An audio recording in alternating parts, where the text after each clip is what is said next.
Alors, nous sommes donc au début de l'année, le 3 octobre. Nous avons commencé un cycle sur l'homme et l'animal. Hein, c'est histoire de se réveiller, d'atterrir. L'homme et l'animal, parce que...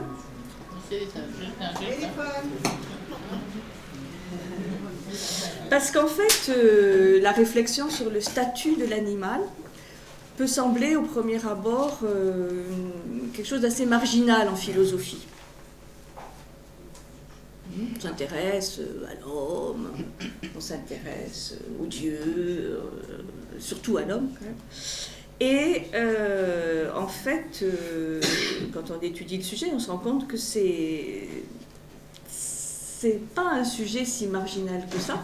C'est même une réflexion qui peut être assez cruciale, puisque elle engage vraiment une réflexion, hein, comme vous avez pu le voir déjà la semaine dernière, une réflexion sur l'homme, hein, et sans être anthropocentré, c'est quand même intéressant.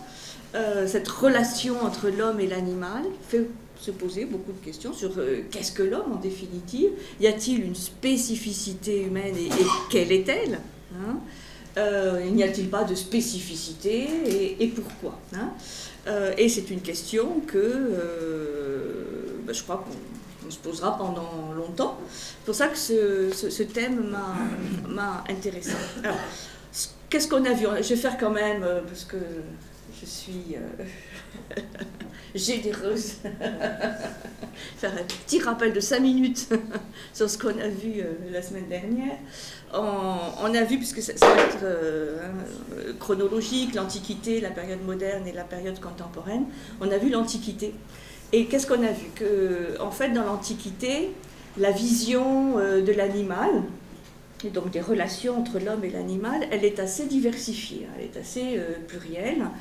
On a par exemple les stoïciens, on a les épicuriens, qui pensent que de toute façon le respect ou une sorte de bienveillance doit être limité aux êtres dotés ou doués de raison. Et donc que naturellement les animaux n'en font pas partie et donc sont exclus, non pas de statut, pas simplement qu'ils n'ont pas de statut, mais ils sont exclus d'une exigence de considération morale, hein, ou de justice. Et donc c'est vraiment l'homme qui est au centre de toutes les préoccupations.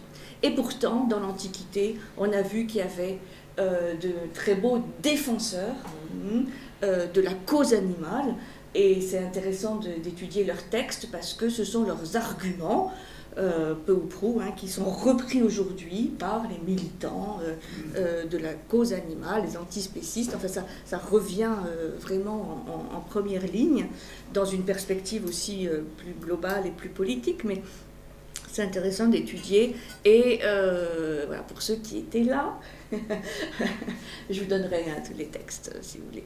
On a pu se rendre compte de la puissance, hein, de la force, de l'implication de philosophes comme Pythagore, comme Aristote, hein, qui est peut-être celui qui est allé le plus loin dans la notion d'intelligence animale. Et puis surtout Plutarque et Porphyre, qui a repris beaucoup d'arguments de Plutarque. Donc, vraiment véhémence, militance pour considérer les animaux, pas forcément sur un pied d'égalité, mais au moins dans un continuum. Donc, leurs textes sont vraiment intéressants. Et je lisais cette semaine un article de Francis Allais. Et si vous connaissez Francis Allais, c'est un superbe biologiste amoureux des arbres. C'est lui qui a fait qui a monté toute une expédition, le radeau des cimes, hein, en s'installant à la canopée des arbres dans des forêts vraiment très anciennes. C'est vraiment un passionné du monde végétal. Et il disait, vous voyez, comme quoi personne n'est parfait, c'est à cause d'Aristote qui a tellement magnifié les animaux et l'intelligence animale, que ces pauvres végétaux sont négligés et voilà, considérés comme quantité négligeable. Vous voyez, c'est curieux. Donc nous on disait, super Aristote quand même, hein, l'intelligence animale, il va très loin. Et Francis Allais qui le critique parce qu'il ne considère pas assez le règne végétal. Et ce qu'on avait vu, c'est qu'effectivement, ce règne végétal, on le redécouvre un peu aujourd'hui en se rendant compte qu'on ne sait vraiment pas grand-chose hein, sur les mystères végétaux. Et donc c'est intéressant de voir qu'aujourd'hui, en même temps que la cause animale, il y a la cause végétale aussi qui se développe. Et dans cet article, c'était intéressant parce qu'il définissait des critères pour lui, enfin, ces critères à lui, de l'intelligence. Il dit l'intelligence, c'est quoi? Parce que ça pose aussi tout le problème de qu'est-ce qu'on entend par l'intelligence humaine, l'intelligence animale, l'intelligence végétale. Il dit c'est le fait d'apprendre, et pas seulement de se souvenir, hein, comme on l'avait vu la semaine dernière, mais d'apprendre et de s'adapter, de trouver des solutions aux problèmes. Et selon ces critères, apprendre et s'adapter pour trouver des solutions, il dit les plantes et les arbres savent le faire.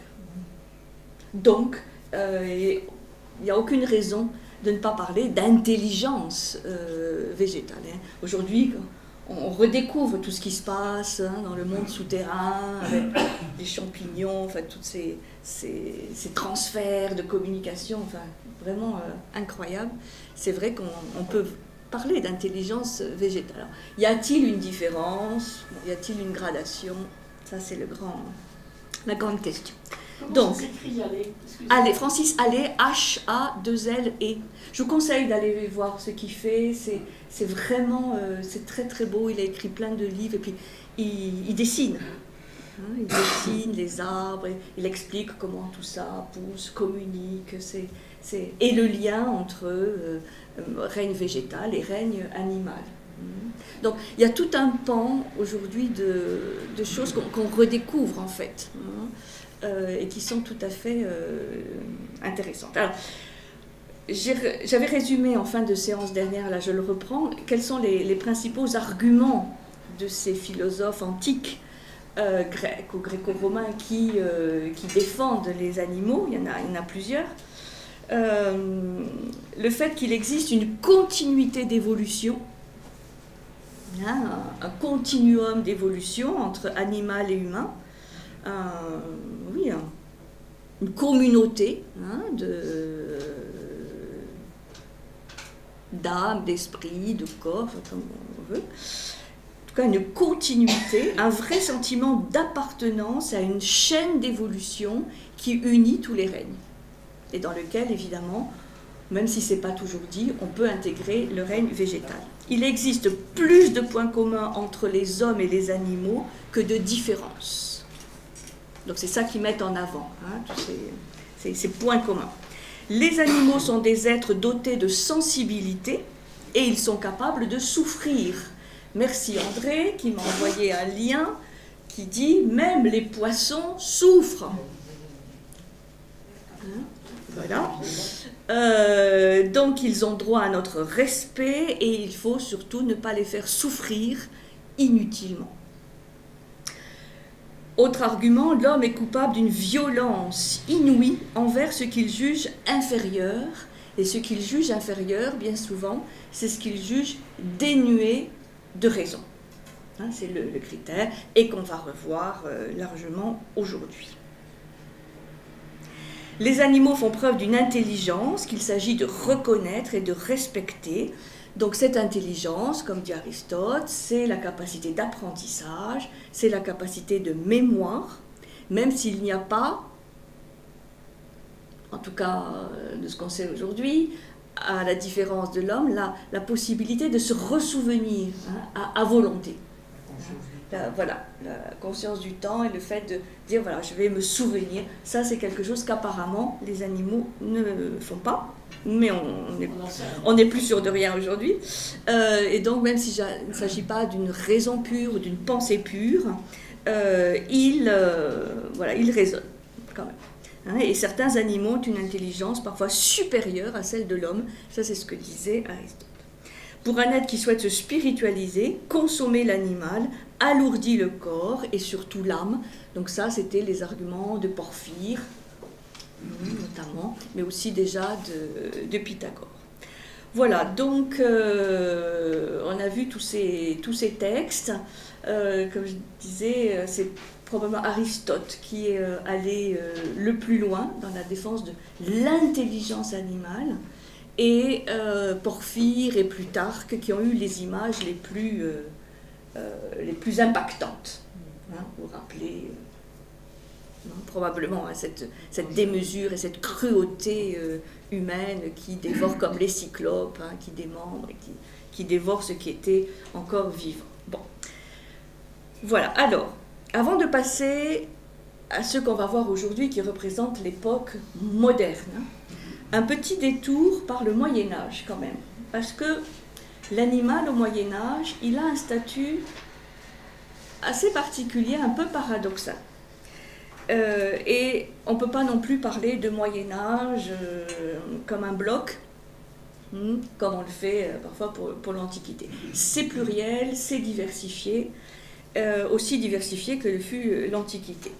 Alors, les animaux au Moyen-Âge sont omniprésents. En témoignent les bestiaires médiévaux, c'est-à-dire ces manuscrits souvent très joliment illustrés, enluminés et autres. Des manuscrits qui racontent des fables mettant en scène des animaux. Sur les portails, sur les chapiteaux des églises, l'animal est partout. Les représentations animales sont innombrables, et pourtant, l'animal est vraiment présent, et pourtant, on sait que dans l'Église, dès l'apôtre Paul, qui va quand même là apporter un élément de rupture, l'homme est placé au centre de la création.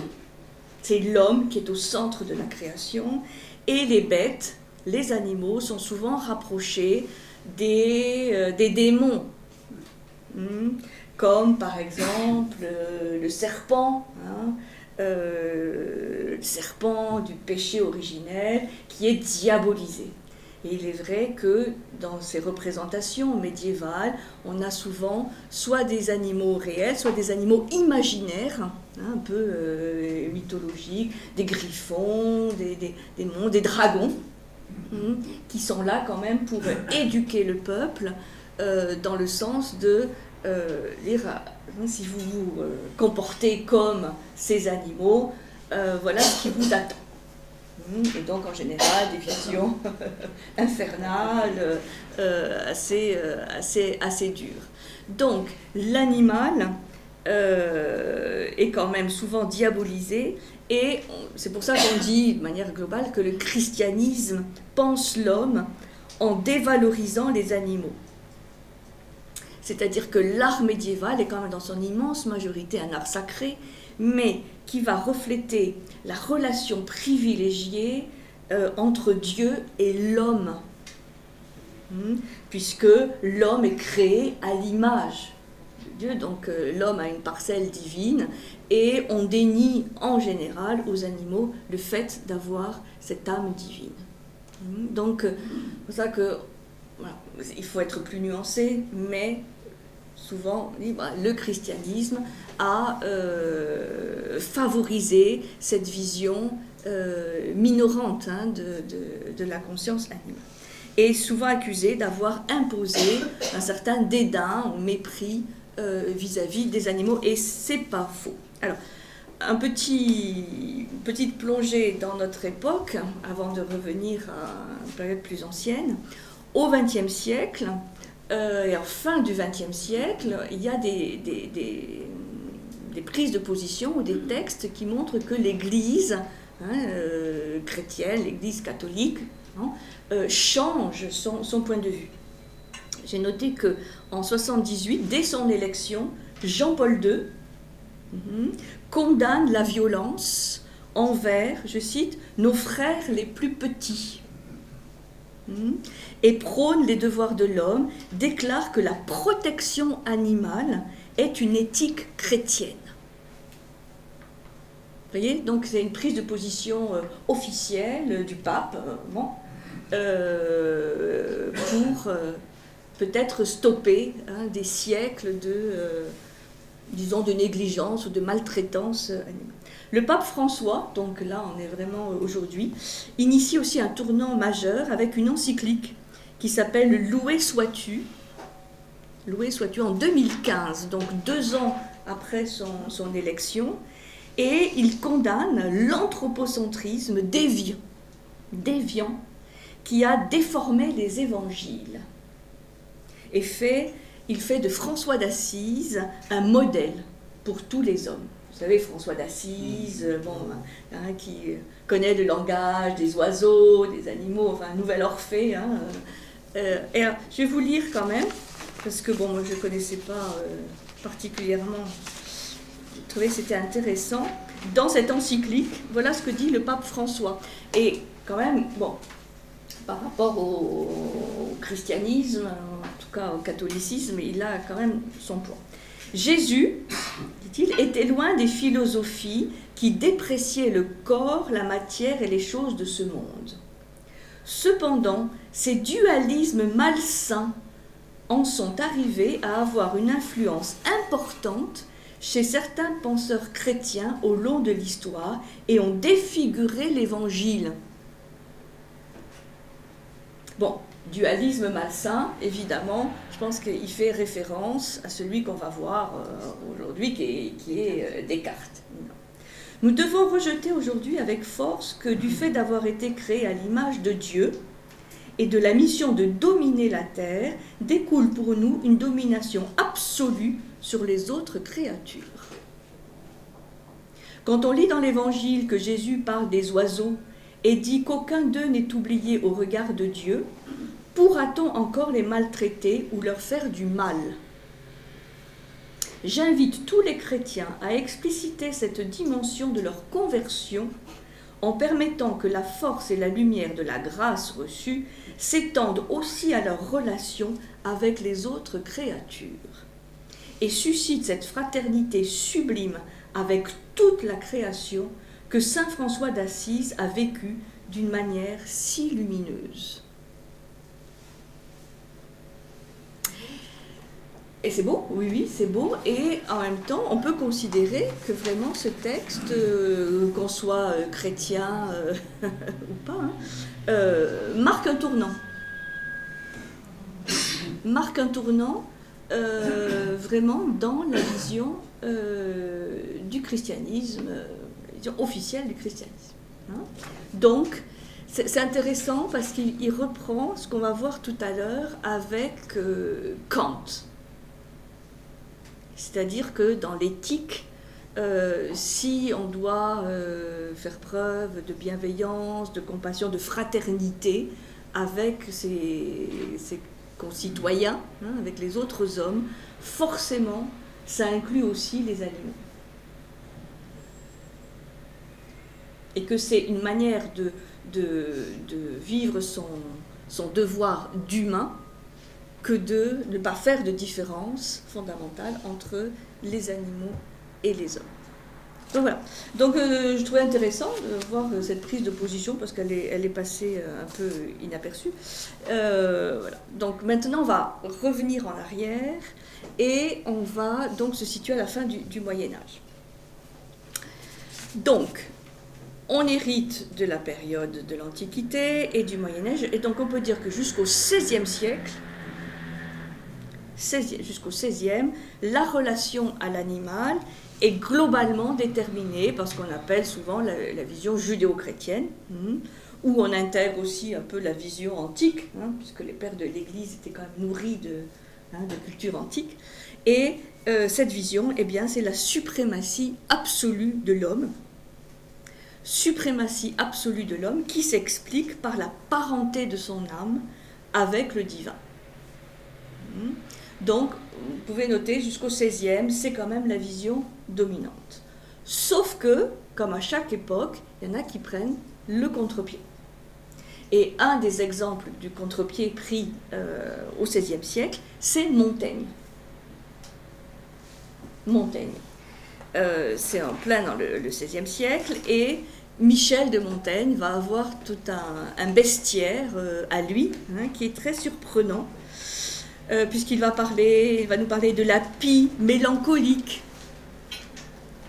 des tons mathématiciens, donc des stratégies mathématiciennes, des tons, le lévrier rêveur, l'éléphant mystique. C'est un poète, parfois, Montaigne. Donc, surtout, ce qu'il va souligner, c'est l'arrogance maladive des hommes. Ça, c'est Montaigne. Arrogance maladive des hommes pour, à contrario, exalter la magnificence des animaux. Alors, ce qui est intéressant, c'est que Montaigne est quand même nourri d'antiquité, de penseurs antiques. On dit qu'il est sceptique, il est un peu stoïcien, et il est nourri de christianisme. Donc, on ne l'attendait pas forcément sur ce terrain-là. Et pourtant, en fait, il pense hommes et animaux sur un véritable pied d'égalité.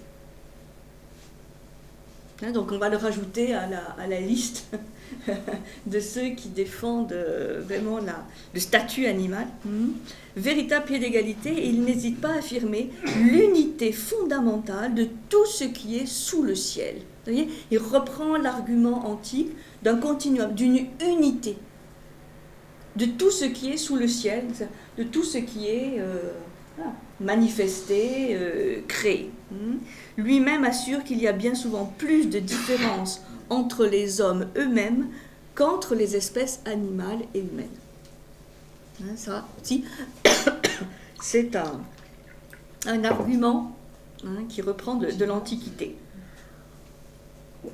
Donc, si, comme on l'avait vu la semaine dernière, Pythagore, Aristote, mais surtout Plutarque et Porphyre, peuvent être considérés comme les pères de la militance actuelle, pour l'époque moderne, on peut considérer Montaigne, vraiment, comme celui qui va avoir une position très particulière.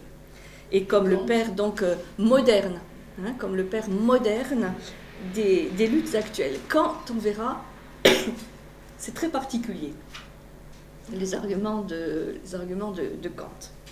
Donc, les essais de Montaigne, puisque c'est son œuvre, fourmillent d'anecdotes tout à fait savoureuses, qui mettent en scène des bœufs qui savent compter jusqu'à 100, par exemple, des chevaux capables d'abstraction. On avait vu déjà l'argument des animaux qui sont capables de faire des syllogismes dans leur choix stratégique, des chiens logiciens. Enfin voilà, donc avec beaucoup d'exemples, il milite pour le fait de reconnaître ces comportements, pas simplement affectifs, mais aussi rationnels, intelligents, logiques des animaux. Il dit, nous les croyons muets, alors que lorsqu'ils parlent entre eux, ils s'enseignent les uns aux autres ce qui leur est utile. Ça, c'est quelque chose qu'on sait aujourd'hui, quand il y a des prédateurs, enfin toutes les stratégies contre les prédateurs qui se communiquent. Alors, évidemment, on pourra toujours dire, non, mais c'est l'instinct, c'est le fameux instinct animal, mais bon, de plus en plus, on parle à ce propos vraiment d'une intelligence animale, et de revoir ces stratégies de déplacement. Bon, on parlait des oiseaux migrateurs la semaine dernière. Bon, il y a des stratégies d'adaptation. Son fameux ami Étienne de la Boétie, lui, il apporte d'autres arguments qui sont intéressants dans son fameux discours sur la servitude volontaire. Il rappelle que jamais les bêtes ne s'asservissent. Lui, c'est un discours sur la servitude. Et il est vraiment très dur, en montrant que l'homme, devient très facilement esclave, s'asservit facilement quand il a en retour une protection ou quelque chose. Et il dit, les bêtes ne s'asservissent pas. Jamais un lion ne devient l'esclave d'un autre lion. Alors ça, c'est un nouvel argument, c'est-à-dire qu'il n'y a pas enfin, il y a de la prédation, bien sûr, mais ce sentiment voilà, de servitude ou d'esclavage. Jamais un lion ne devient l'esclave d'un autre lion, ni un cheval d'un autre cheval par manque de courage. Bon, il définit ainsi le manque de courage des hommes par rapport à ça. Ils sont au contraire capables de justice et d'amitié. Donc là, c'est évidemment,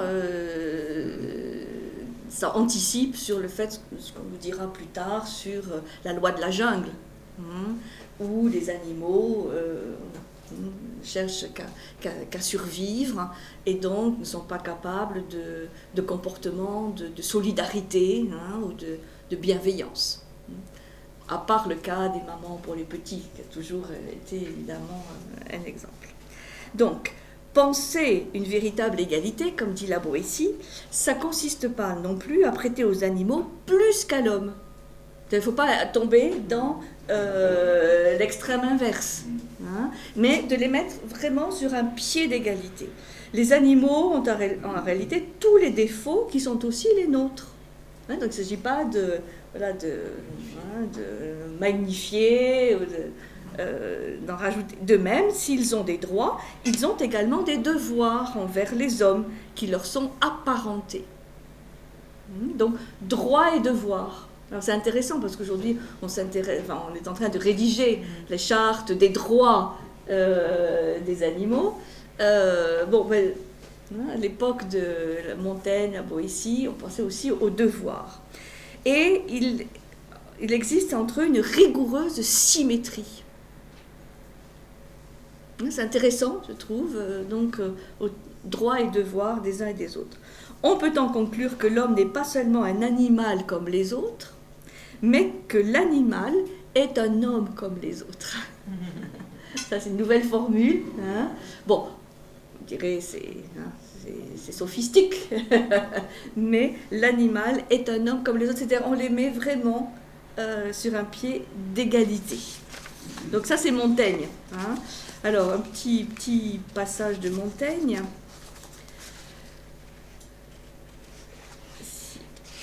Retrouve, voilà, c'est dans les essais. La présomption est notre maladie naturelle et originelle. C'est-à-dire, la présomption, c'est l'arrogance. C'est ça, la présomption. Présomptueux. La plus malheureuse et la plus frêle de toutes les créatures, c'est l'homme. Et en même temps, dit Pline, la plus orgueilleuse. La présomption, c'est l'orgueil. Cette créature se place selon sa pensée au-dessus du cercle de la lune et ramène le ciel sous ses pieds. C'est par la vanité de cette même pensée que l'homme s'égale à Dieu, qu'il s'attribue les qualités divines, qu'il se distingue lui-même et se sépare de la foule des autres créatures, taille les parts aux animaux, ses confrères et compagnons, et leur distribue telle portion de facultés et de force que bon lui semble. Comment connaît-il par l'action de son intelligence les mouvements internes et secrets des animaux ? Ça, c'est intéressant, parce qu'on est au XVIe siècle, Montaigne. Par quelle comparaison d'eux avec nous conclut-il à la stupidité qu'il leur attribue ? Nous avons quelque intelligence approximative de leur pensée. Et on pourrait dire ça encore aujourd'hui. De même, les bêtes en ont une des nôtres, à peu près dans la même mesure. Comment le chat, le chien qu'on a à la maison nous voient. On pourrait avoir des surprises. On aurait même des surprises ici. Et comme dit Montaigne, qui sait si mon chat ne tire pas plus son passe-temps de moi que je ne fais de lui.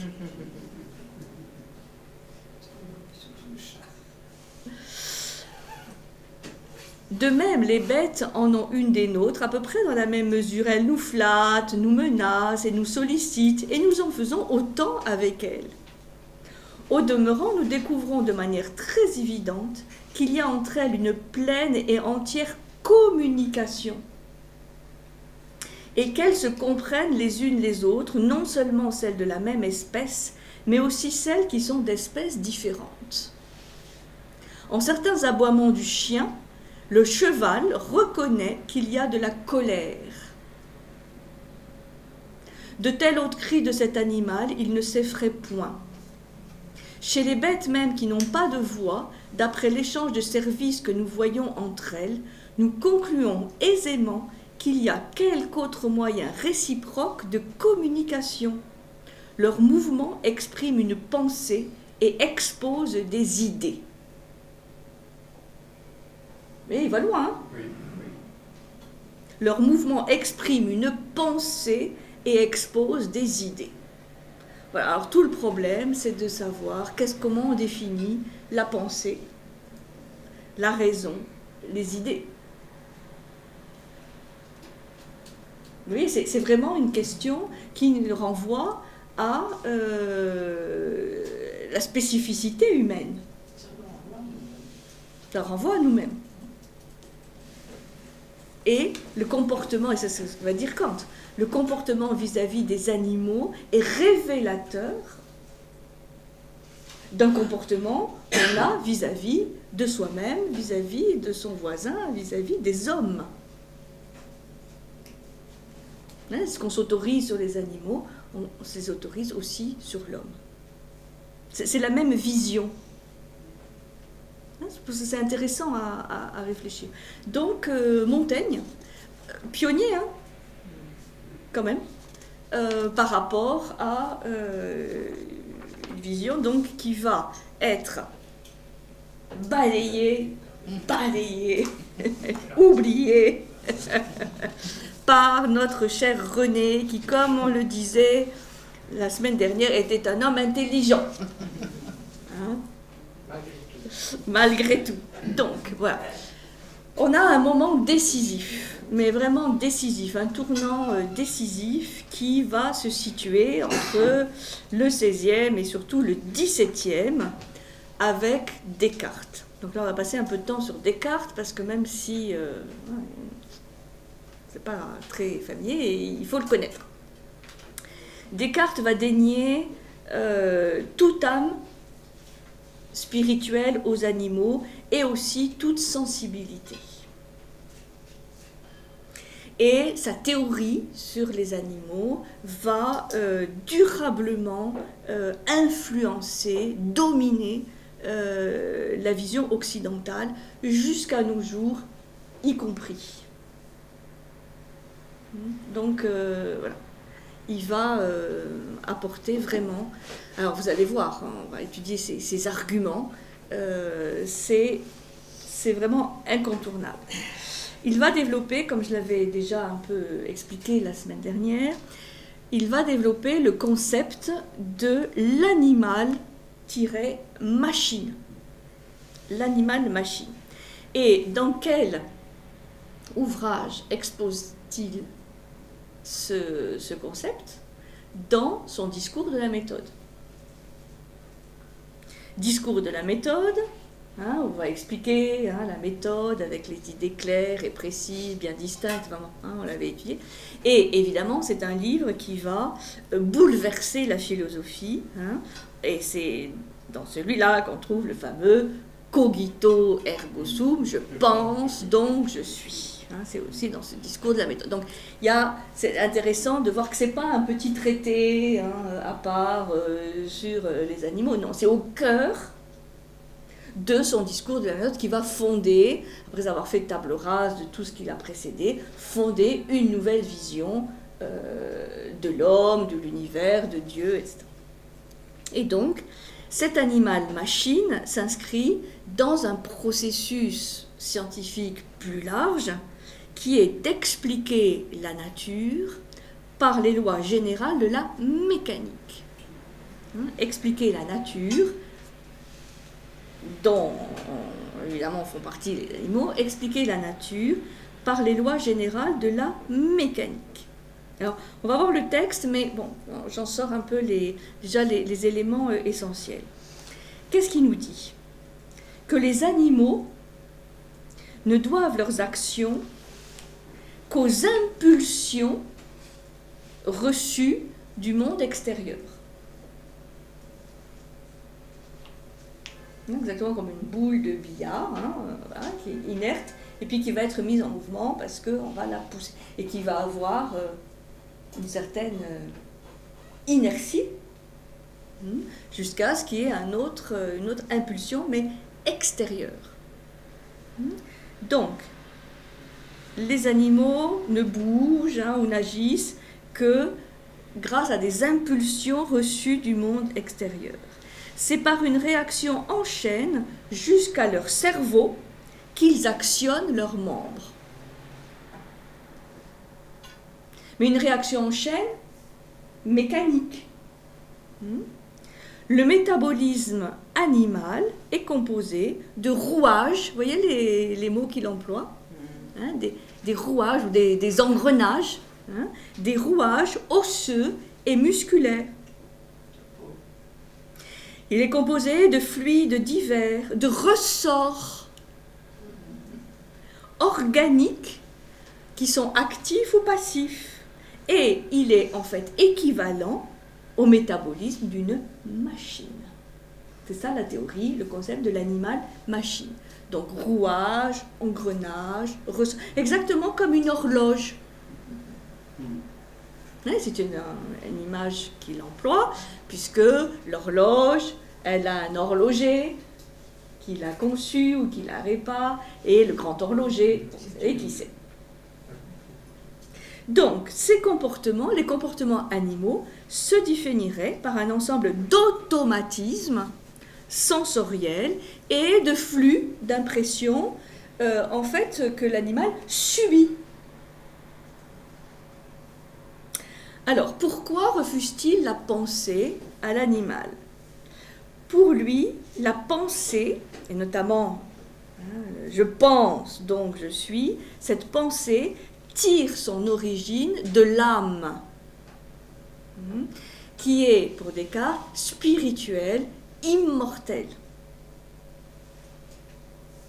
Et, par opposition, c'est ça qu'on appelle le dualisme cartésien, par opposition, le corps, lui, se définit par son étendue. Donc, on a le concept de pensée ou d'âme, et par opposition, le concept de corps et d'étendue dans l'espace. Le corps, il définit ou il suggère un rapport entre la matière et l'espace. Donc, il y a une opposition duelle, enfin un dualisme entre l'esprit ou l'âme et la matière. Seul l'homme, alors, détient une âme, et il va même, vous savez, chercher à propos de l'homme où dans son corps pourrait se situer cette âme. Et il avait expliqué que cette âme pourrait avoir son lieu de prédilection dans les fameuses glandes pinéales. Parce qu'il lui fallait trouver une spécificité humaine. Puisque c'est difficile pour l'homme de dire, voilà, il y a l'âme qui est complètement séparée du corps. Donc il fallait trouver un lieu intermédiaire où l'âme s'exprimait dans le corps, pour l'homme. Alors, depuis, on a fait plein de recherches sur cette glande pinéale, qui probablement a un rôle très important, mais peut-être pas celui que Descartes. Mais par rapport aux animaux, il est clair que là, glande pinéale ou pas, il n'y a pas d'âme spirituelle, il n'y a pas d'âme immortelle, il y a un corps qui a une étendue. Voilà. Comme un objet, comme une mécanique inanimé, en fait. Donc, c'est ça, je crois, que le pape François, ce dualisme ravageur, hein, parce que, évidemment, quand on a cette vision, on peut tout se permettre, hein, de violenter un objet, de violenter un animal, c'est pareil. Hein.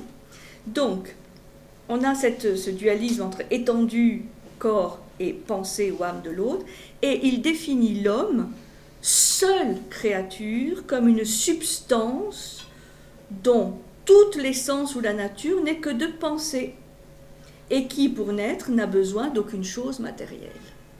Je pense, donc je suis, c'est mon identité d'être humain, elle est dans la pensée, et seulement dans la pensée. Et il va donc classer tous les animaux, naturellement, du côté de la matière, du côté des corps. Donc, non seulement les animaux se trouvent privés de toute forme de pensée ou d'intelligence, mais encore de toute sensation, de toute sensibilité. Ce sont de purs corps mécaniquement animés. Une totale non-humanité, c'est-à-dire, il n'y a rien d'humain chez les animaux. Alors, le paradoxe, comme on l'avait vu, c'est que Descartes, il fait des expériences. Hein, c'est quand même un scientifique, hein, comme tous les grands philosophes de l'époque moderne, avant Kant. Donc, l'expérience, il va dire, qui pourrait révéler une certaine sensibilité animale, l'expérience est trompeuse. Et il va expliquer qu'en fait, les animaux ne sentent pas la douleur. Vous voyez, c'est intéressant de voir comment une vision va avoir évidemment des conséquences essentielles. Donc, il établit par la force du modèle théorique qu'il développe, il établit que les animaux ne sentent pas la douleur, donc leur mise à mort ne saurait non plus leur causer de tort, puisqu'ils ne tirent pas d'expérience de leur vie. C'est un argument de Descartes. Ils ne réfléchissent pas, ils ne pensent pas, ils ne tirent pas expérience. Donc, il n'y a aucun problème dans la souffrance animale, puisqu'ils ne le ressentent pas. Alors, évidemment, ça lui donne une sorte de grand confort moral. Et comme c'est quand même quelqu'un d'intelligent, il écrit dans une lettre au philosophe Henry More en 1649, parce qu'il sent bien que quand même sa prise de position elle est assez radicale, il dit « Mon opinion n'est pas si cruelle aux animaux qu'elle est favorable aux hommes, puisqu'elle les garantit du soupçon même de crime quand ils mangent ou tuent les animaux. » Voilà. Donc lui cherche à protéger, à justifier en fait les exactions humaines vis-à-vis des animaux. Donc il dit bon ben voilà, c'est pas tant que je suis méchant vis-à-vis des animaux, mais je veux surtout quand même déculpabiliser l'homme par rapport au fait de manger ou tuer les animaux. Et donc il va développer, c'est toujours dans le cadre de ce dualisme, que ce que ressent l'animal, c'est une affection, certes, mais une affection non affectante. Vous voyez, on peut toujours concevoir des magnifiques concepts, mais qui vont faire florès. La douleur animale, c'est une affection non affectante. Oui, donc bien sûr, il va y avoir des réactions, mais l'animal ne les ressent pas. La machine est touchée, puisqu'elle réagit exactement comme aujourd'hui, on pourrait dire, un robot. Et il a on va voir le texte qui pourrait s'appliquer aujourd'hui tel quel à nos robots. C'est-à-dire que, oui, on les pousse, on leur donne des impulsions, et ils vont bouger, mais on va peut-être même les faire souffrir, le robot. Mais il n'en tire pas d'expérience, il n'y a pas de sensibilité, donc il n'en sera pas affecté. Une affection non affectante.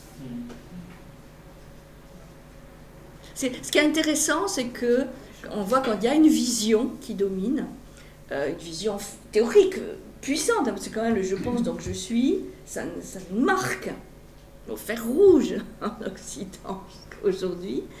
On peut inventer vraiment des concepts, hein, on dira bon c'est sophiste, mais on invente des concepts qui vont appuyer cette vision. Et c'est encore ce que vous entendez aujourd'hui, oui, mais hein, on peut couper les ailerons des requins, il n'y a pas de problème, on rejette après le corps du requin à la mer, il n'y a pas de problème.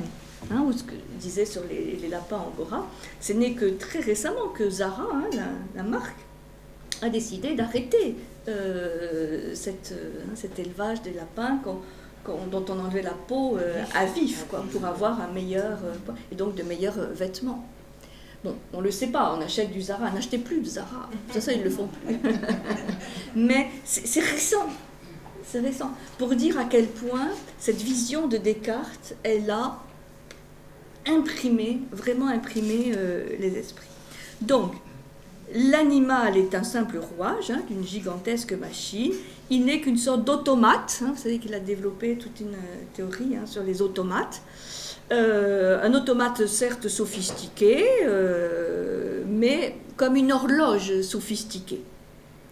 Si l'animal ne pense pas, il peut toutefois éprouver des passions, mais celles-ci ne sont que des mouvements quasi réflexes qui ne témoignent d'aucune véritable intériorité.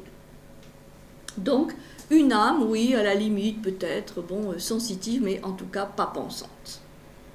Et les stoïciens, les épicuriens qui disaient qu'il fallait s'occuper des êtres doués de raison, ne disaient pas tellement autre chose. Simplement, lui, il veut faire table rase, il veut refonder une philosophie, une vision, donc il va faire comme si il était le premier à le dire, mais c'est assez.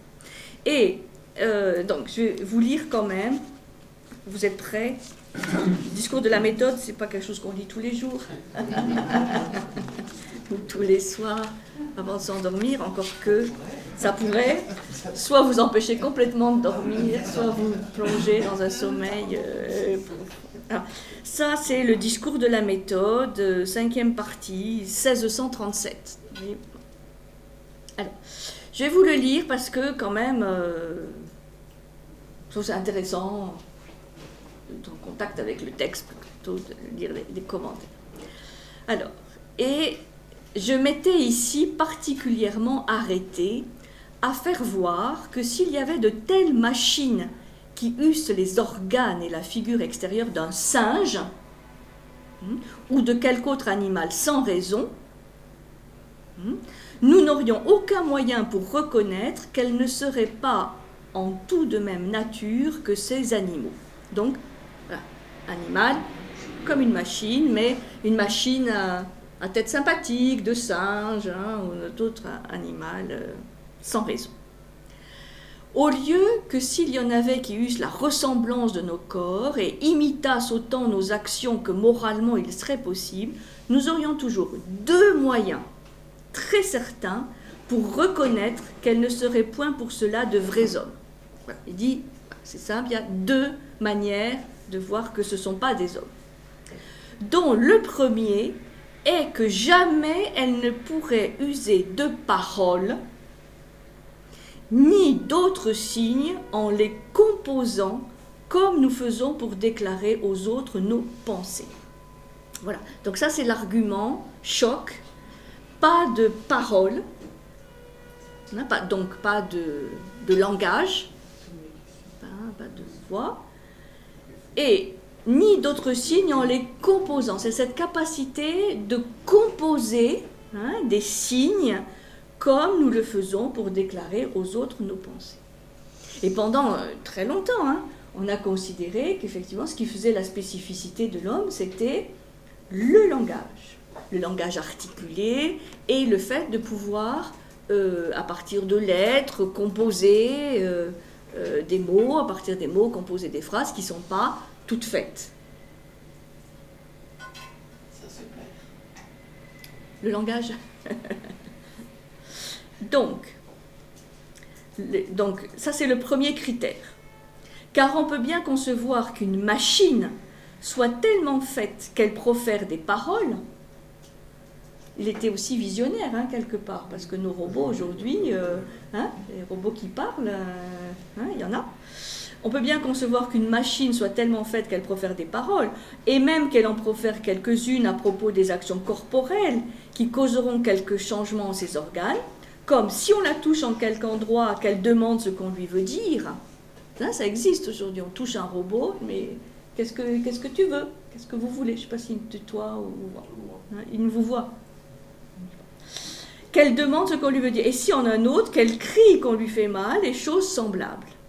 Mais, voilà, la différence avec le robot, c'est, entre l'homme et le robot, et c'est une question très d'actualité, hein. Non pas qu'elle les arrange diversement pour répondre au sens de tout ce qui se dira en sa présence. Voilà, il y a cette capacité d'adaptation et de créativité. C'est-à-dire d'assembler les choses autrement. C'est ce qui se travaille aujourd'hui, hein, dans les ordinateurs quantiques ou dans les robots. C'est-à-dire, et là je pense qu'on va aller très loin, jusqu'à cette capacité d'adaptation, de créativité. Mais aujourd'hui, on en voit encore les limites. Les concepts. Hein? Oui. Et à voir. Donc, voilà. Cette machine, elle ne peut pas arranger diversement pour répondre au sens de tout ce qui se dira en sa présence, ainsi que les hommes les plus hébétés peuvent faire. Donc voilà, donc même les hommes les plus vraiment, au ras des pâquerettes, hébétés, peuvent avoir cette capacité de réagir avec du sens à ce qui se passe. Bon, ça c'est le premier. Tout ça se discute, hein. Mais je trouve intéressant de revenir parce que comme aujourd'hui on parle beaucoup des robots, hein, qui envahissent quand même, et qui sont déjà très présents, hein, dans nos usines et tout ça, bon, ne soyons pas, attention à être trop cartésiens vis-à-vis de nos robots aussi. Hein? L'aspirateur qui fait tout seul, peut-être il a une âme. Le réfrigérateur. Et le second est que bien qu'elle fisse plusieurs choses aussi bien ou peut-être mieux qu'aucun de nous, elle manquerait infailliblement en quelques autres. Alors ça, moi je trouve que c'est un argument assez faible, mais bon. Bien qu'elle fisse plusieurs choses aussi bien ou peut-être mieux qu'aucun de nous, il faudrait déjà savoir quoi, elle manquerait infailliblement en quelques autres par lesquelles on découvrirait qu'elle n'agirait pas par connaissance, mais seulement par la disposition de leurs organes. Vous voyez, cette notion voilà, c'est la disposition des organes et qui est donnée une fois pour toutes, exactement comme une machine. Car, au lieu que la raison est un instrument universel qui peut servir en toutes sortes de rencontres, ces organes ont besoin de quelques particulières dispositions pour chaque action particulière. D'où vient qu'il est moralement impossible qu'il y en ait assez de divers en une machine pour la faire agir en toutes les occurrences de la vie, de la même façon que notre raison nous fait agir. S'il revenait aujourd'hui, il faudrait lui montrer, vous savez, les jeux d'échecs, hein, où la machine a gagné finalement. Il a finalement gagné sur l'homme.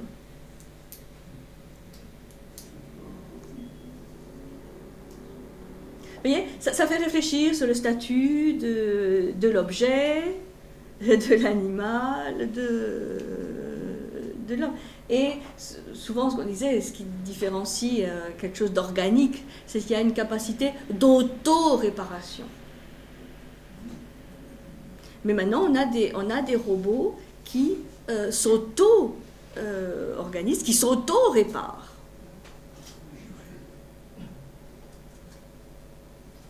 Donc si on veut défendre notre humanité, il va falloir trouver des arguments. Hein? Donc, vous voyez, ça vaut vraiment le coup d'expliquer les arguments qu'il développe.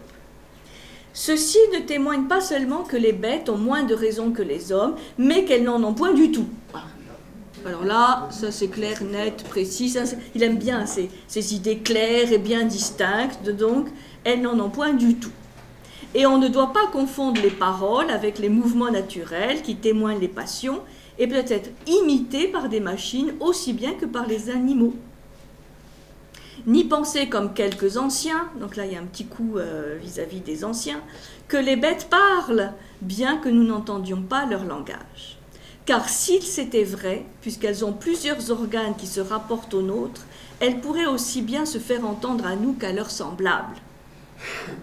C'est aussi une chose fort remarquable que bien qu'il y ait plusieurs animaux qui témoignent plus d'industrie que nous en quelques-unes de leurs actions, on voit toutefois que les mêmes n'en témoignent point du tout en beaucoup d'autres.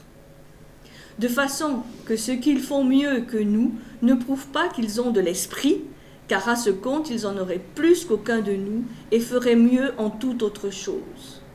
Mais plutôt qu'ils n'en ont point, et que c'est la nature qui agit en eux selon la disposition de leurs organes. Ainsi qu'on voit qu'une horloge, qui n'est composée que de roues et de ressorts, peut compter les heures et mesurer le temps plus justement que nous, avec toute notre prudence. Voilà, donc là, c'est clair, hein, la ressemblance avec la machine, avec l'horloge, qui peut être plus performante que nous, bien sûr, par rapport au déroulement du temps, mais qui n'en est pas pour autant doué de raison. Bon. Ça va ? Vous voyez, c'est quand même... Ça me fait plutôt réfléchir sur l'intelligence de Descartes. Attention, hein.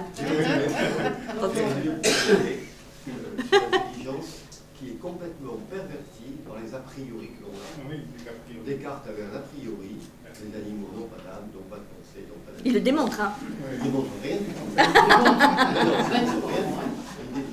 Il fait tout cadrer. Il voit que les hommes ont une intelligence supérieure à celle des animaux, c'est tout. Ils ne montrent pas que les animaux n'ont aucune intelligence, comme il le dit. Oui. C'est très étrange l'influence des a priori sur la capacité. Absolument. Et parce que c'est un scientifique. Descartes, hein, c'est scientifique. Non, il veut prouver les choses, c'est pour ça qu'il fait ses expériences et tout ça. Il se contente pas de concepts ou d'a priori ou de théories. Mais ouais, c'est pour ça que l'affection non affectante, c'est incroyable. Mais moi, par rapport à Descartes, bon, on est d'accord, mais je trouve que c'est très intéressant, parce que ça nous concerne tous, à quel point on peut trouver des arguments qui, certains nous choquent, à partir du moment où on veut justifier, alors je dirais un a priori, ou une vision, mais être parfois vraiment de mauvaise foi, ce qui peut apparaître comme de la mauvaise foi, et chez des êtres scientifiques, donc intelligents. Non, mais moi, ce qui me, comme je disais la semaine dernière, c'est avec cette vision-là qu'on a pendant des siècles, martyrisé les animaux, mais sans aucune mauvaise conscience. Et je vais plus loin, je pense que cette vision-là, c'est encore la vision dominante. Ce dualisme cartésien, ça fait, c'est notre quand même notre vision, le fond de notre vision occidentale. Hein. Même si on l'a jamais lu, et c'est vrai que les disciples après dits cartésiens ont fait aussi beaucoup de mal en allant encore plus loin ou en caricaturant carrément. C'est pour ça que Descartes était un robot, c'est Descartes imprimé. Ici, vous êtes méchant hein, avec René, hein, vous êtes vraiment méchant. Non, mais c'est quelqu'un qui veut refonder la science, qui veut refonder la philosophie, faire table rase de tout ce qu'on a dit jusqu'alors, hein, et qui, donc, qui dit bon ben voilà, et pour faire ça, il faut que je pense, et donc où situer l'identité humaine. Bon voilà. Attends, il y a André qui a levé le doigt depuis. Pardon. À son époque, et en arrière-pensée, il y a une idéologie. Et c'est l'idéologie biblique. C'est-à-dire Dieu donne une âme à Adam, mais pas aux autres. Pas et ça, c'est en arrière-pensée. C'est en arrière-pensée, et à partir de ça, il développe une forme de raison, et qui est totalement fausse. Derrière, il y a son éducation et son formatage. Bien sûr, bien sûr, bien sûr. Et on dit cartésien, bon, lui, il a ses méditations métaphysiques quand même, hein, donc voilà, Dieu est très... Les animaux ne peuvent pas avoir d'âme transcendante, oui. En fait, c'est ça. Oui. Alors, après, certains vous diront, bon, mais ça, c'est une lecture. Bon, le pape François parlait des évangiles, mais il y a aussi les textes de l'Ancien Testament. Et donc il y a certains chercheurs qui disent qu'on peut interpréter les textes, par exemple, de la Genèse complètement différemment de ce qu'on a fait. Mais il y a une sorte de, comment dire, de vulgate, hein, comme on dit, hein, de pensée qui à un moment est une pensée dominante, et c'est très très difficile de sortir du formatage, comme on dit aujourd'hui, ou du carcan, quoi. Hein? Non, mais il faut avoir des animaux chez soi pour savoir que quand ils ont réfléchi, ils font la chose qu'ils ont voulu. On les voit bien. Oui, c'est la disposition des organes. Voilà. C'est la nature qui agit en eux selon la disposition de leurs organes. C'est tout. C'est tout. Et c'est nous qui projetons. Je me fais l'avocat du diable. Hein. C'est nous qui projetons. Oh, ce pauvre petit, pauvre chéri, il a pensé. Parce qu'il y a aussi des exagérations avec les animaux domestiques où on leur prête parfois des sentiments ou des pensées, franchement, que peut-être ils n'ont pas. Hein? On en voit quand même. C'est pas vous, hein? Finalement, pour lui, les animaux, c'est uniquement des vertébrés, des mammifères, pratiquement. Il ne parle jamais des invertébrés. Et il pourrait parler des bactéries, des virus, que les virus sont des... Ah ben, lui, il parle des animaux sur lesquels il peut faire des expériences. Hein, donc, voilà. Oui, il parle des animaux... oui, des vertébrés, même faire, oui, c'est juste. C'est juste. Mais c'est une bonne question, surtout maintenant qu'il va falloir les manger. J'ai rien dit. Est-ce que les animaux ont des glandes spinéales? Est-ce que les animaux ont des glandes spinéales? Est-ce qu'il s'est posé la question? Puisqu'il a dit que c'était grâce aux glandes spinéales qu'ils sont là. La glande pinéale. Oui. Mais est-ce qu'il a... Non, il s'est intéressé à cette question sur l'homme.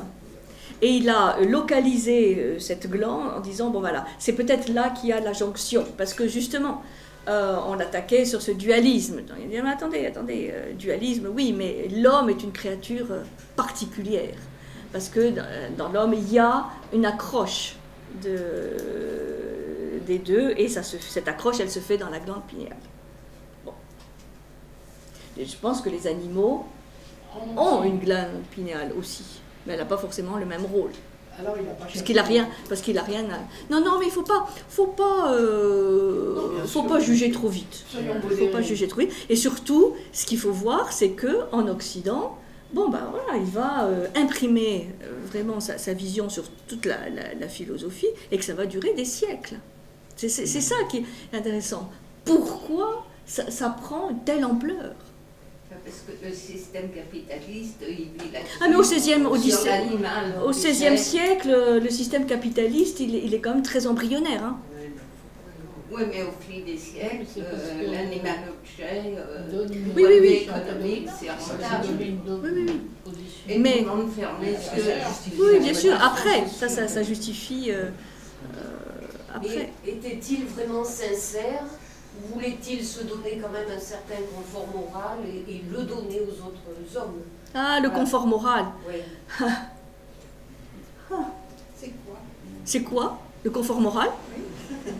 Tu sais ce que c'est que le confort moral? du confort moral.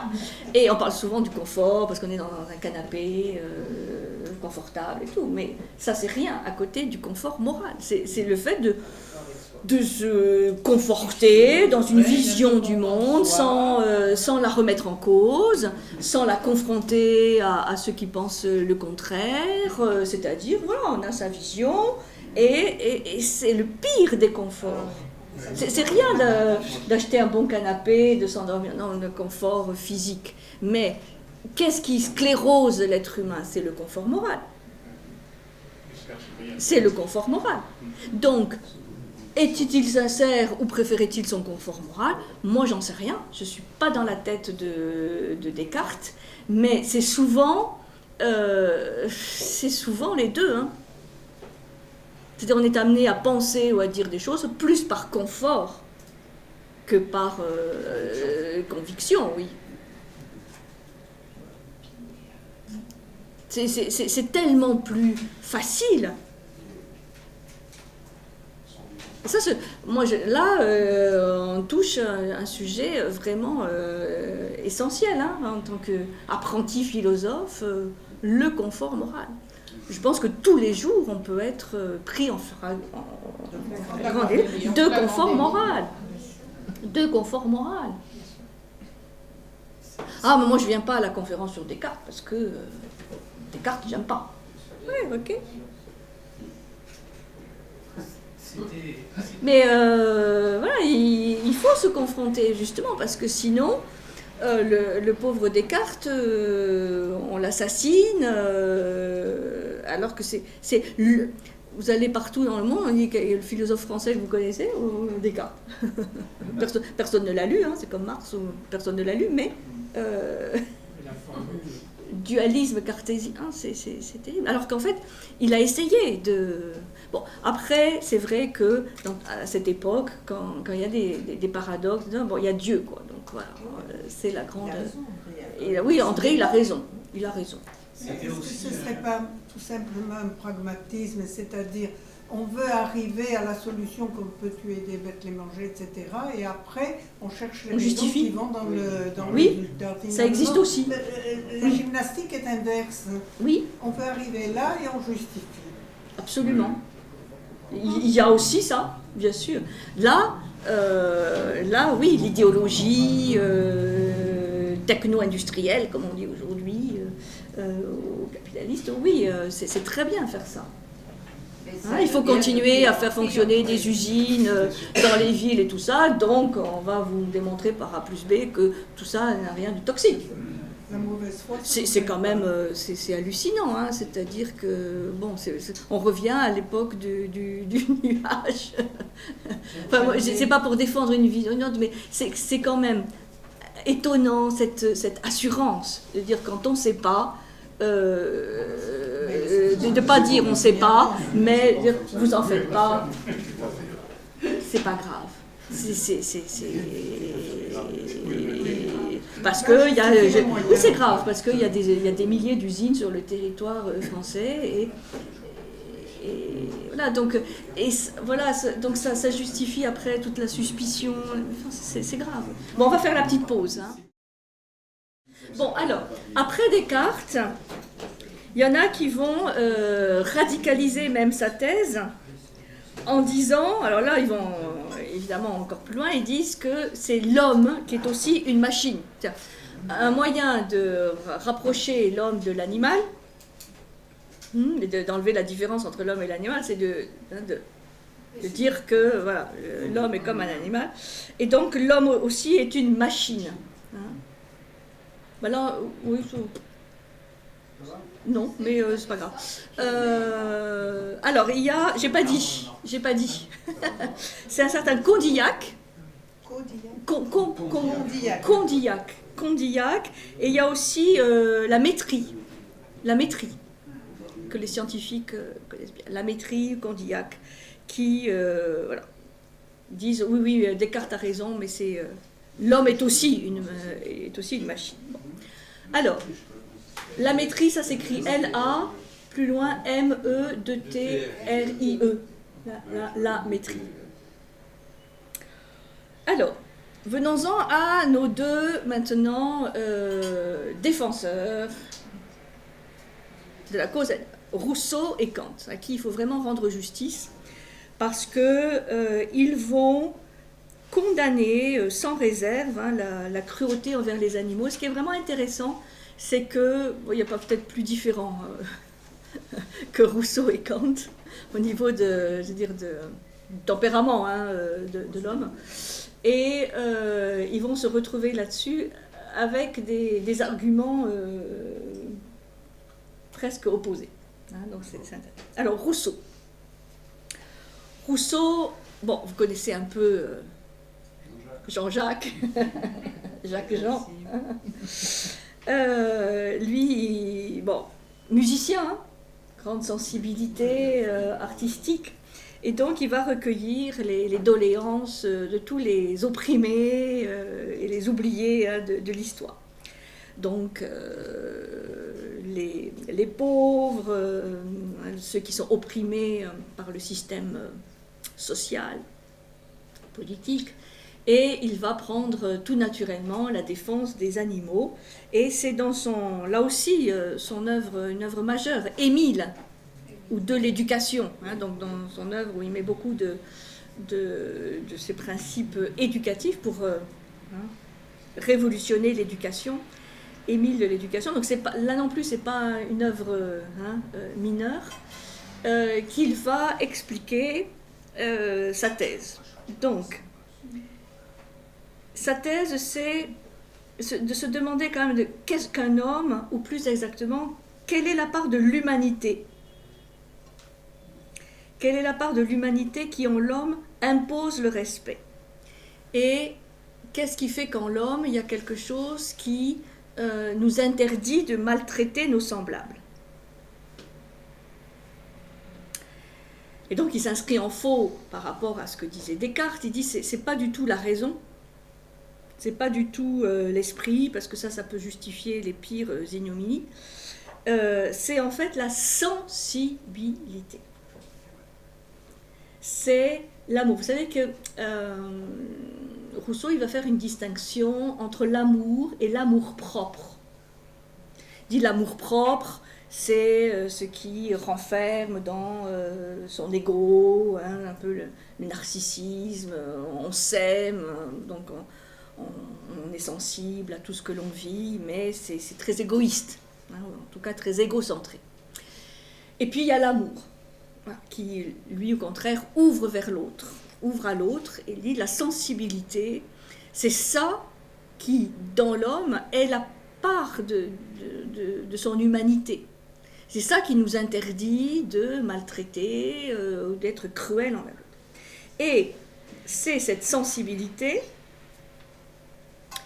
qui est commune à l'homme et à l'animal.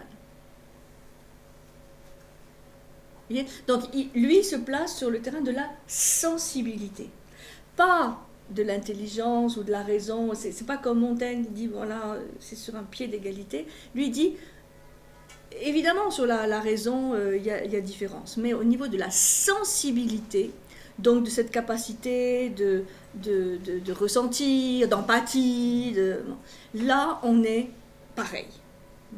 Cette sensibilité, elle est commune à l'animal et à l'homme, et elle doit au moins donner à l'une le droit de n'être pas maltraitée inutilement par l'autre. Donc c'est très beau ce qu'il développe.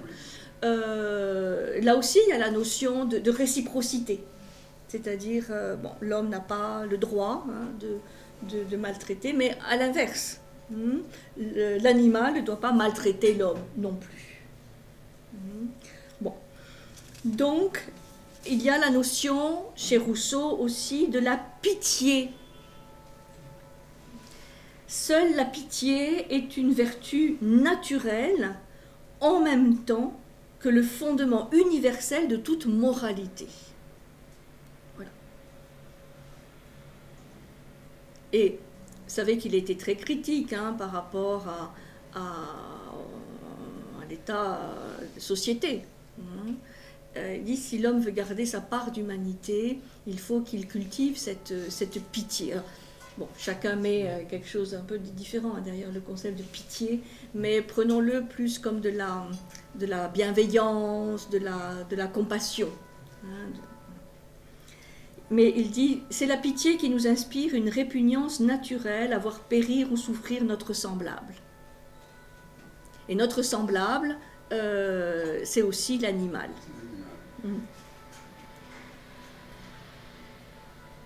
Il dit, c'est là où il y a ce côté un peu universel de la pitié ou de la compassion. Il dit, la compassion n'est pas réfléchie,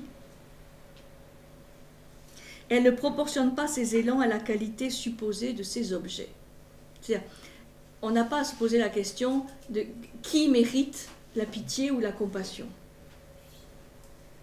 Toi oui, toi non, faire un tri, notamment, oui, les hommes oui, les animaux non. Ça dit, c'est pas possible. La compassion, la pitié, elle s'exerce vis-à-vis de tout, ou rien. Mais et là aussi, aujourd'hui, ces arguments sont repris, où il disait également que nous mangeons de la viande que parce que nous feignons d'ignorer les conditions abominables de la détention et de la mise à mort des animaux. Ça fait partie du fameux confort moral, hein, de ne pas vouloir voir, de dire, ah mais je ne pas savoir, de dire qu'on ne savait pas. Bon, je passe assez vite sur Rousseau parce que ce que je voudrais, c'est développer un peu plus Kant. Parce que Kant, c'est très, enfin, c'est pas original, mais c'est exactement conforme à la vision qu'on peut avoir de lui, de ce qu'il a développé, mais on connaît peu ses prises de position sur l'animal. C'est vraiment intéressant. Kant, bon, vous savez, c'est le 18e, hein, c'est le plein 18e, c'est le siècle des Lumières, et tout ce qu'on peut dire, c'est que sa vision, son éthique, qui va se développer dans la métaphysique des mœurs surtout, son éthique, elle est profondément centrée sur l'homme. C'est-à-dire, ce qui l'intéresse, c'est l'homme. Et il explique que l'animal tient le milieu entre la machine et l'homme. Donc, vous voyez, c'est un peu différent de Descartes. C'est plus une machine, mais voilà, c'est pas un homme non plus. C'est un juste milieu entre la machine et l'homme, mais c'est un être dépourvu d'intellect. Donc là, c'est clair et net. Un être dépourvu d'intellect, privé de conscience de soi et de jugement, ne possédant aucune connaissance des choses. Donc, ça peut sembler très cartésien et catégorique. Hein. Un être dépourvu d'intellect, privé de conscience de soi, privé de jugement, ne possédant aucune connaissance des choses. Les représentations qu'ont les animaux diffèrent largement des nôtres et elles ne peuvent en particulier pas être rendues universelles. Vous savez que Kant, il s'intéresse beaucoup aux principes éthiques et moraux qui peuvent être érigés en principes universels. Hein, fais en sorte que la loi de ton action, que la maxime de ton action puisse être érigée en maxime universelle. Et quand tu fais quelque chose, demande-toi si tout le monde faisait la même chose, qu'est-ce que ça donnerait? Bon, c'est un critère qui est pas inintéressant. Donc l'universel. Et ça, l'animal, pour Kant, en est totalement dépourvu. Donc, on ne peut le considérer comme un sujet moral ou comme une fin en soi. C'est-à-dire, il a une vision très infériorisante de l'animal. Ce n'est pas un sujet moral, ce n'est pas une fin en soi. Les animaux sont des instruments à la disposition de l'homme, ce seigneur de la nature fondé à tout exiger d'elle. Donc l'homme a des privilèges naturels sur les animaux. Alors c'est ça qui est intéressant chez Kant, c'est comment, avec cette vision-là, qui est quand même hyper catégorique, hein, aussi catégorique que celle de presque celle de Descartes, il va appeler à la mansuétude et à la bienveillance envers tous les animaux. Donc Kant, il a quand même du cœur, contrairement à ce que parfois on dit. On présente toujours philosophe, réglé comme du papier à musique. Bon. Et c'est vrai que critique de la raison pure, critique de la raison pratique, c'est pas des ouvrages très, très simples. Mais il va développer donc des arguments intéressants. Il appelle à la mansuétude. Et quel est son argument? Il dit c'est la raison qui dicte à l'homme des obligations indirectes à l'égard des animaux.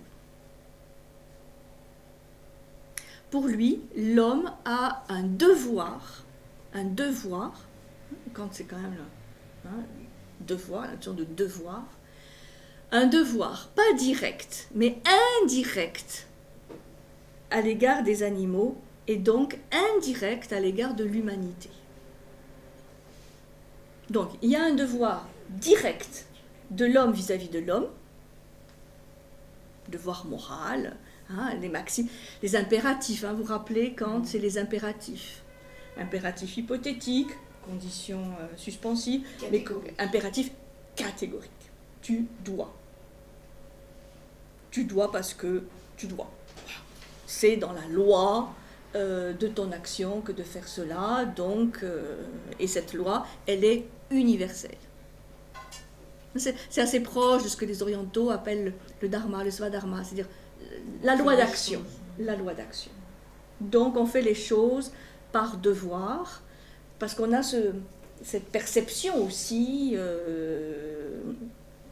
presque innée de ce qu'est le devoir et de ce qui n'est pas le devoir.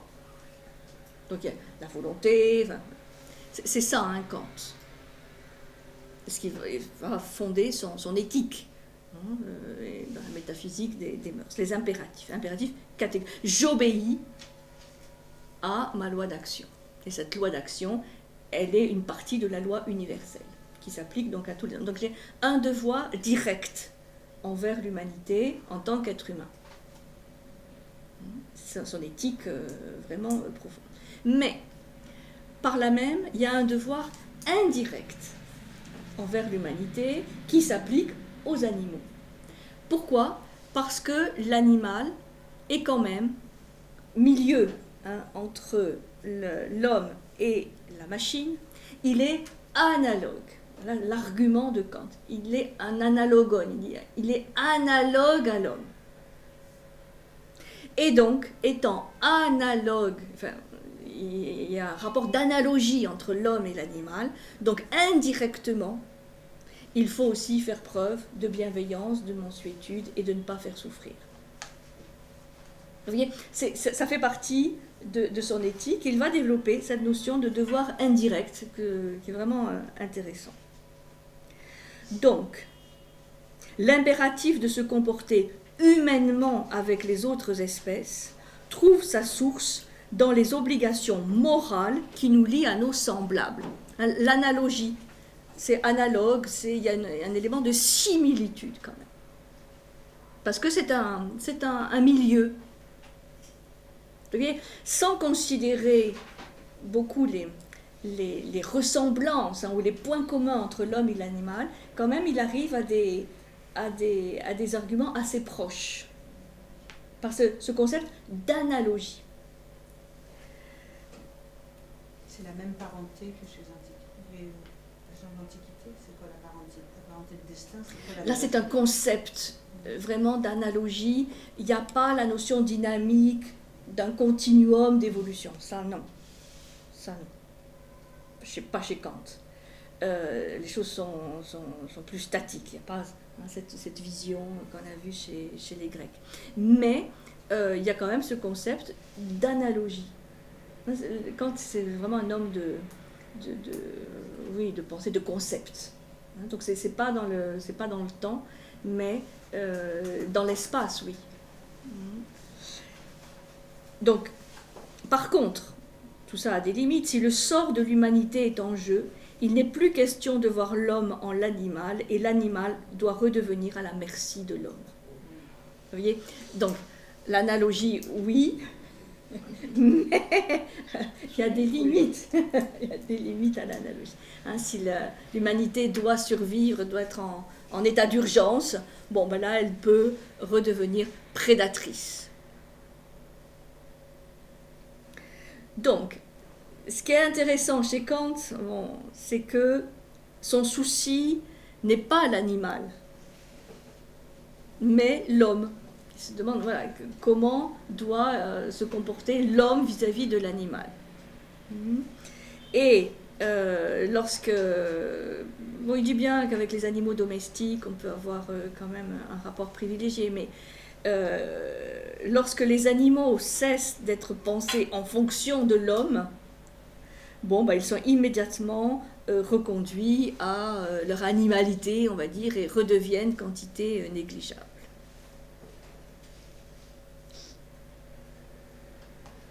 L'humanisme des Lumières a ses limites.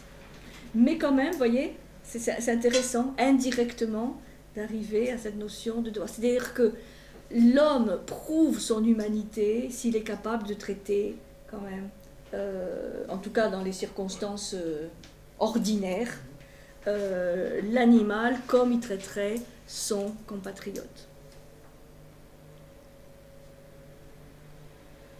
D'où la question de comment se comporter vis-à-vis de l'homme.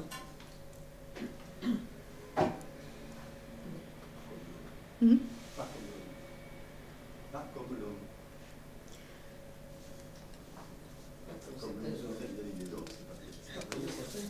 Alors, je vais vous lire un peu de Kant quand même.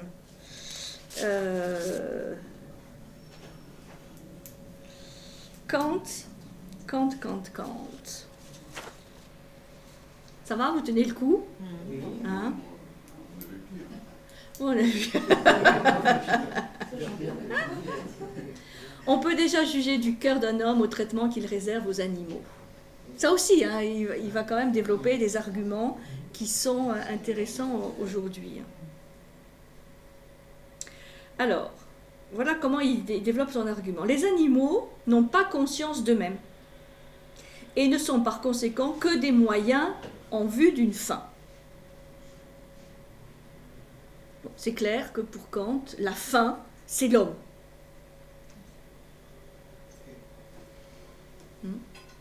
Et les animaux sont des moyens en vue d'une fin.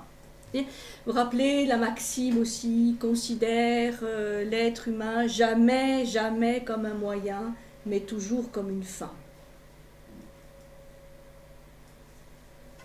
Hein, de ne pas considérer l'autre, l'être humain, comme un moyen, mais toujours comme une fin en soi. Donc évidemment, ça va donner tous les arguments contre l'esclavage, l'exploitation. Bon. Et à l'époque, il y avait un grand espoir là-dessus. Hein, comme disait Kant, bon, on n'est pas... c'est pas encore les Lumières, mais on est dans une période de... quand même, on marche vers les Lumières. Hein, et on marche vers l'autonomie de l'humanité. Il y avait une croyance à ce moment-là et un espoir très très grand. Donc toujours considérer l'être humain comme une fin en soi, jamais comme un moyen, jamais comme un outil. Par contre l'animal, oui. Aussi, celui-ci, c'est-à-dire l'homme, n'a-t-il aucun devoir immédiat envers eux. Donc ça commence mal, hein. Celui-ci n'a aucun devoir immédiat envers eux. On peut se demander pourquoi les animaux existent, mais on ne peut poser cette question à propos de l'homme. C'est très prétentieux. Kant, les Lumières. Hein? Ça a 2 siècles. Hein? C'est fou, hein? Vous voyez, ça, alors ça c'est la force d'un postulat, quoi. On peut se demander pourquoi les animaux existent, mais on ne peut poser cette question à propos de l'homme. Jamais un Grec, jamais un Romain aurait posé cette question. Jamais. Je préfère les Grecs. Jamais. Donc, les devoirs que nous avons envers les animaux ne sont que des devoirs indirects envers l'humanité. C'est des outils pour exprimer notre devoir envers l'humanité, envers l'homme. Ça peut être très pervers, aussi considéré un peu comme pervers. Les animaux ne sont que des devoirs indirects envers l'humanité. Les animaux sont un analogone de l'humanité. Une analogie, une ressemblance. Ressemblance. En observant nos devoirs envers les animaux, pour tout ce qui en eux entretient quelque analogie avec la nature humaine, nous observons en fait indirectement nos devoirs envers l'humanité. Alors je trouve ça très intéressant comme argument. Je ne comprends pas pourquoi tu classes en tant que défenseur des animaux, parce que c'est une forme d'anthropomorphisme préoccupé de moralité, c'est tout. Oui, c'est pas... mais dans le comportement après, tu vas trouver des comportements à peu près justement analogues aux comportements prônés par les défenseurs de la cause animale. Mais, vous voyez le détour, voilà, c'est pour ça que Rousseau, c'est la sensibilité, bon, et Kant, qui est quand même le penseur, il arrive finalement à la même chose, mais avec un argumentaire, vous voyez, qui quand même fait froid dans le dos au départ.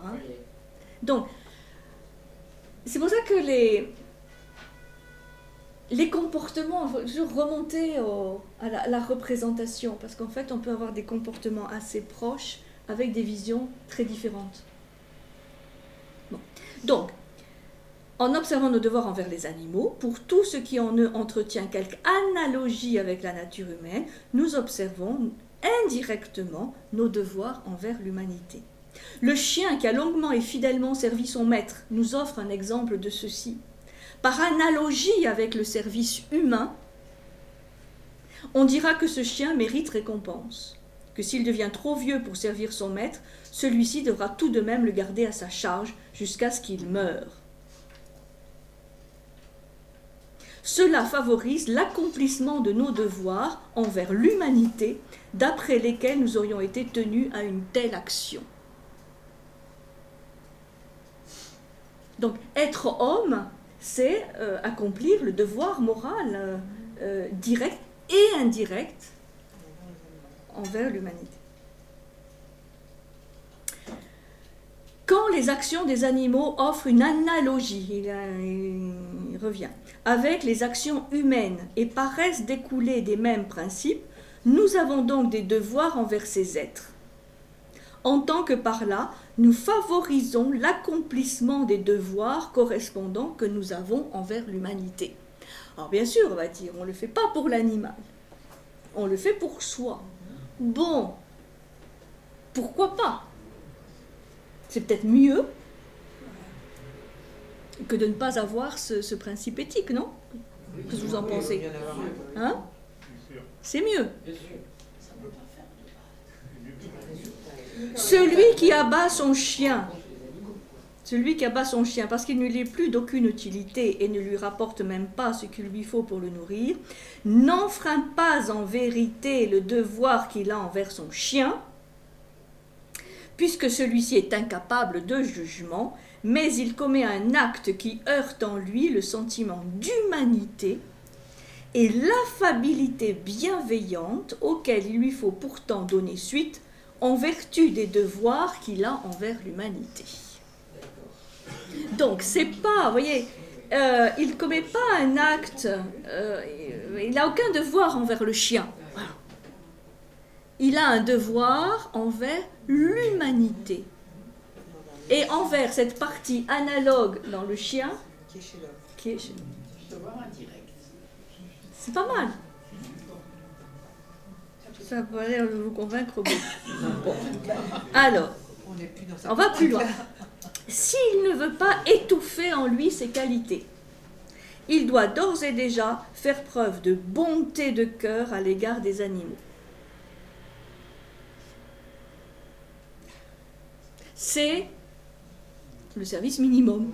Ok, mais ça a le mérite d'argumenter et d'expliciter. Car l'homme qui est capable de cruauté avec eux sera aussi capable de dureté avec ses semblables. sûr. Oui, c'est pour ça que parfois dans des écoles, on intègre le fait de s'occuper d'un animal.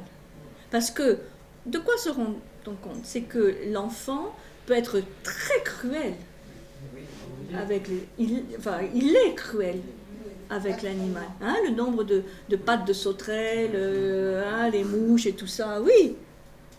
Oh, c'est pas grave, c'est une sauterelle, c'est une mouche, c'est pas grave. Mais il y a de la cruauté, il y a de la perversité, il y a de la violence.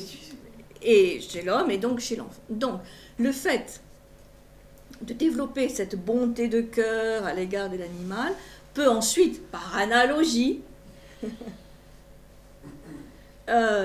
éveiller le cœur et la bienveillance vis-à-vis de l'homme, hein, et d'avoir moins de dureté envers ses semblables.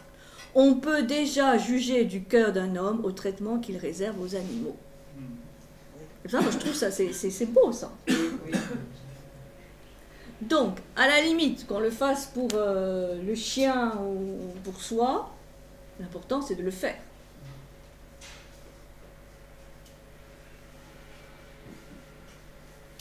Alors, après, on voit le Kant quand même, qui a du cœur. Plus on observe la conduite des animaux, plus on apprend à les aimer. Car on voit avec quel soin ils s'occupent de leurs petits. Ça, c'est toujours quelque chose qui fait fondre même les plus... même Kant. Il est alors difficile, ne serait-ce qu'en penser, d'être cruel avec eux, même avec le loup. Grande controverse aujourd'hui. La réintroduction des loups.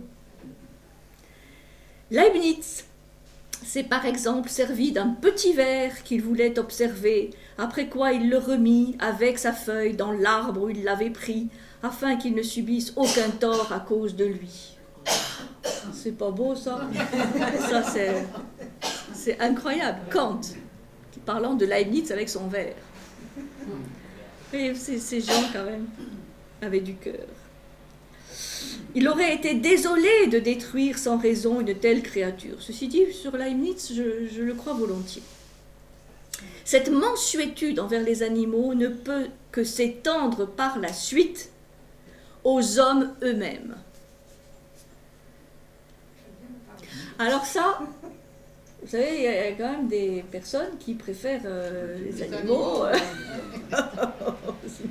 qui deviennent assez misanthropes. Et par contre, qui adorent leurs animaux. Ah, je vise... Non, je regarde parce que j'ai mal au cou, tu vois. Cette mansuétude ne peut que s'étendre par la suite aux hommes eux-mêmes. Alors là, disons, ça va peut-être pas se faire tout seul.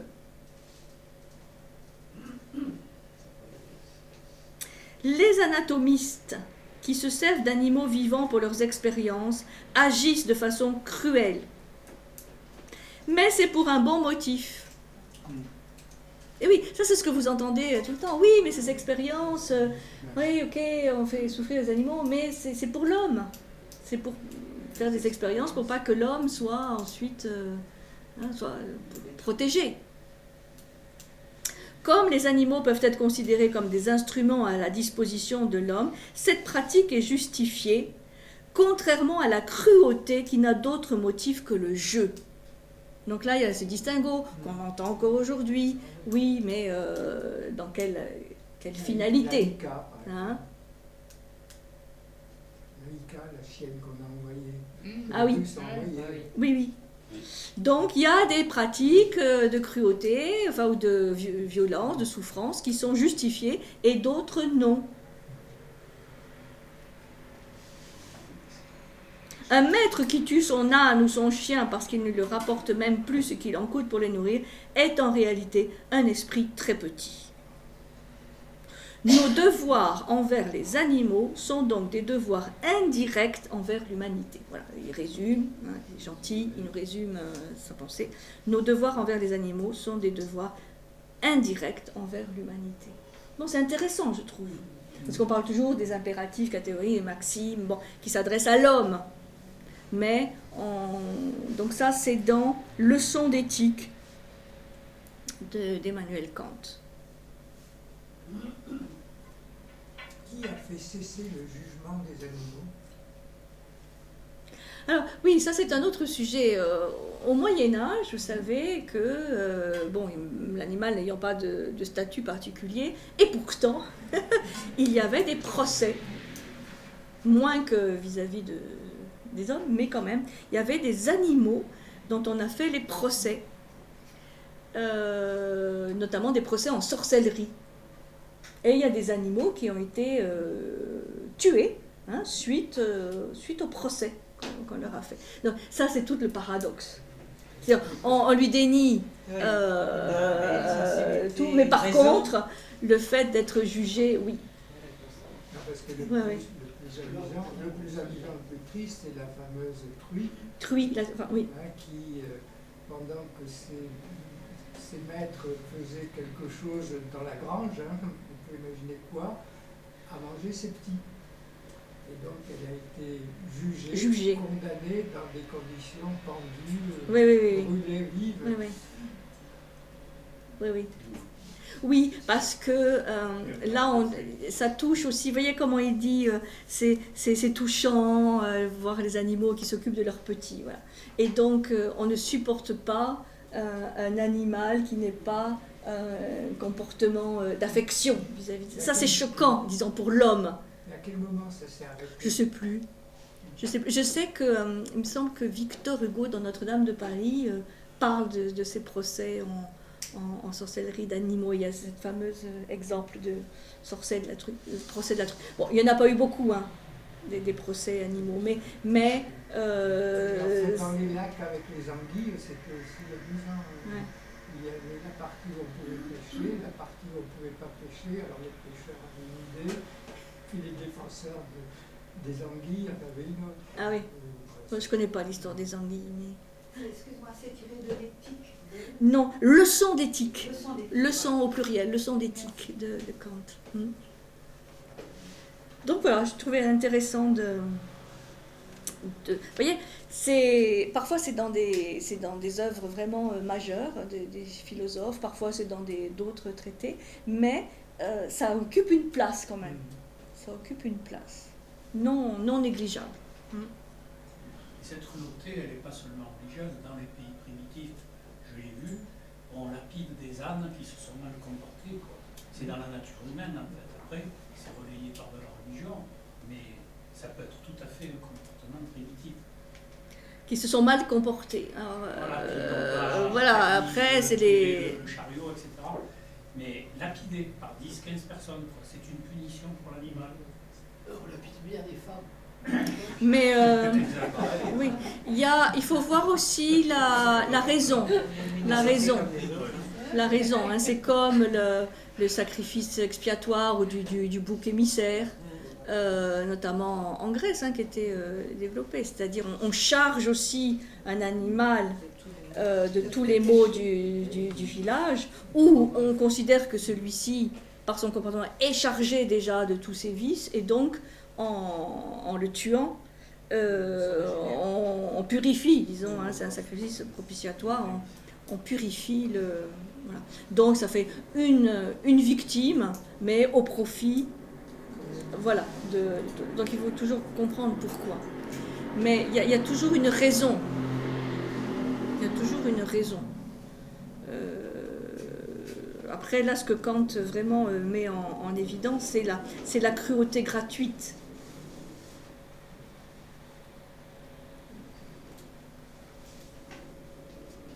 Qui existe aussi. Mais il y a la cruauté qui se moralise aussi. Après, il y a la cruauté qui peut se justifier. Parce qu'à partir du moment où on les juge, on leur redonne de l'humanité. C'est ambigu, c'est très ambigu. Parce qu'on les juge, mais... oui. C'est un principe d'éducation, à mon avis. Ça vise pas l'animal, ça vise plutôt par porosité. Faire un exemple, oui, aussi.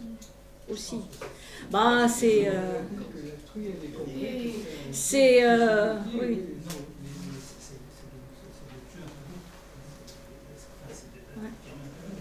Il y a un côté éducatif, oui, c'est sûr. Alors, on aurait pu parler aussi dans l'époque moderne, mais bon, je vais je le traiterai la semaine prochaine, de Jérémy Bentham, qui est le fondateur de la vision utilitariste. Bon, terme utilitariste, utilitarisme, ça n'a pas bonne presse aujourd'hui, mais c'est tout un courant qui s'est développé. Et lui aussi va avoir son idée. Lui, il est beaucoup plus connu dans le monde anglo-saxon, puisqu'en fait, cette vision utilitariste a été extrêmement développée aux États-Unis, en Angleterre, enfin dans le monde anglo-saxon, qui a une vision un petit peu différente aussi, très pragmatique, mais parfois très, très dure aussi dans le système d'exploitation.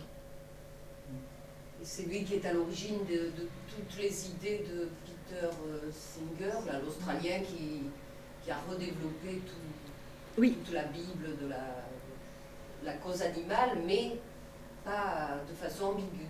Enfin, je suppose qu'on en parlera. Oui, c'est pas dénué d'ambiguïté, ça c'est sûr. Ils sont utilitaristes. Mais, alors, parce que là, ça fait déjà pas mal, hein, entre Descartes et Kant et Montaigne. Ça va?